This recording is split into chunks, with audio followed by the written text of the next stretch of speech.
Titillating Tuesday. Does it make you laugh? Does it make you laugh? Welcome to Titillating Tuesday. It is now 30th August 2022. Okay, so what's been preoccupying my mind since the last Titillating Tuesday? I don't post much, but obviously it's still the same treatment. You got to perform in whatever you do, whatever situation you're in. You got to perform and act. Your personality, who you are, is who you've been. Now, as a scientist, mathematician, who you've been, that's kind of an equation with multiple parameters, variables or dimensions, if you like. It depends on where you are and what act you've been playing. If you've lived in one area for 10 years and you've developed a personality, you move to a different one, you develop a new one after some time. So it depends who you have been most. I mean, if we take 10 years as a datum or threshold, then I've been like, let's say 1, 2, like 4 different people. So who am I? Yeah, so I've been kind of going into the science of non-duality, which is something I've been doing naturally. As we begin to describe the world, you can clearly see that the concept of there being a oneness with everything is not too far-fetched. Yeah, and but the only problem is the eternal problem, what to do with random events and accidental occurrences and acts of God. So what I like to say about non-duality is like the answer to the question that I gave once in my videos, which was, why are we here? We're here because essentially here is here. We're here because consciousness and existence is here. If we were somewhere else, we'd be there. But then again, you ask why or where is here, but you cannot answer the question of where unless you have 2 points, and one of them is a reference point. So unless there's 2 points, there is no where to the universe. And if there's no where, well, you call something that is nowhere non-existent. So that means the universe doesn't exist. But then the question comes to, where are you? And you say here in the universe. But if that's nowhere, then you're nowhere. So non-duality components are there.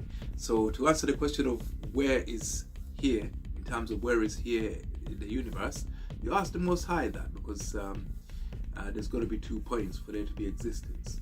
Yeah. But if there's got to be 2 points for there to be existence, then you've got to choose to do duality. Yeah, you've got to choose to do duality so that you can exist. Yeah, if you cease to do duality, then who's talking?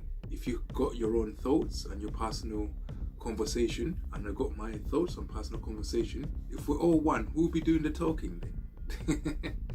Who'll be doing the thinking? So you have to be careful when you go into the non-duality, because somebody might decide to be the only one that talks or thinks, But the Almighty gave us command over our own minds.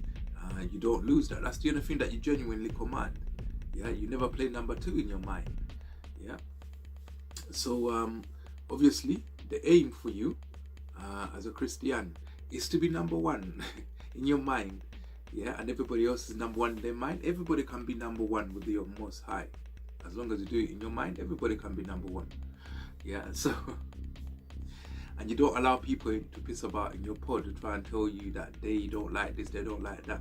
People's likes and wants shouldn't be in your mind. The only thing that should be in your mind are your likes and wants. Yeah, so that's the aim, and that's the war, to preserve your autonomy and your sovereignty in your own mind.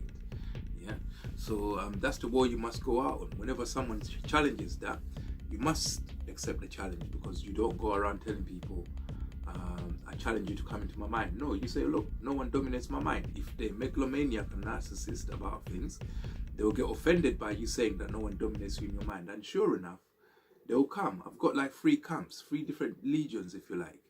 Yeah. And each of them, it doesn't matter anyway. So it's like an electric fence. You can't creep up on an electric fence. Even if I don't see you, yeah, I put on the fence at night. I wake up in the morning, I see some dead birds. Yeah, some dead insects or, or cats. I don't care. I'll see you in the morning when they drag your sorry carcass out of there. Yeah, you'll be sitting there, yeah, with a puzzled look on your face, and you're riding an invisible bike. Yeah, like you're trying to solve a riddle with a word mortis in it. It's rigor mortis, you bum. You hear the shakes. It looks like you're riding a bike. You get it? Anyway, that brings me on to today's snap joke. What animal is an avid supporter of non-duality? A chameleon, because it tries to make sure that it's one with what it's looking at. That's where non-duality. If you believe in non-duality, why do you need clothes? You've got to have a separation between the you, the I, and the not I. People have their own thoughts. For your thoughts to exist, you need duality. I and I. I figured it out. It's quite simple, you know. You need the observer and the observed. If there's 2 points, both of them can play both roles. Yeah, this like gravity doesn't really exist until there's 2 points. Until there's 2 masses.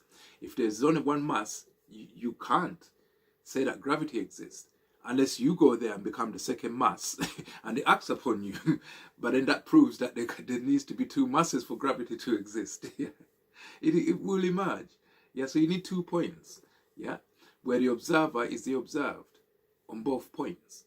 Yeah, so it's kind of like that, but it's not like that with non-living entities. But what is observation? Observation doesn't always, doesn't exclusively contain visual effects, if you like. Yeah, visual processes, visualized processes. Yeah, so there is there is experience, yeah, of things which are not visual in nature, like things you hear, yeah, things you smell, yeah.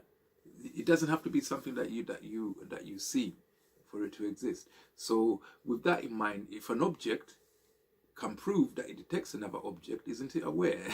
And gravity proves that objects detect each other. So objects do behave as observers. That's what gravity is. So that's just madness. Just going through non-duality, and I say, well, basically, it is non-duality without choice. But once choice arrives, it's duality all the time. Once you choose something, the unchosen exists.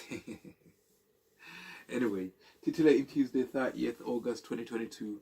I'm out of here. Titillating Tuesday. Does it make you laugh? Does it make you laugh? Like, subscribe, share.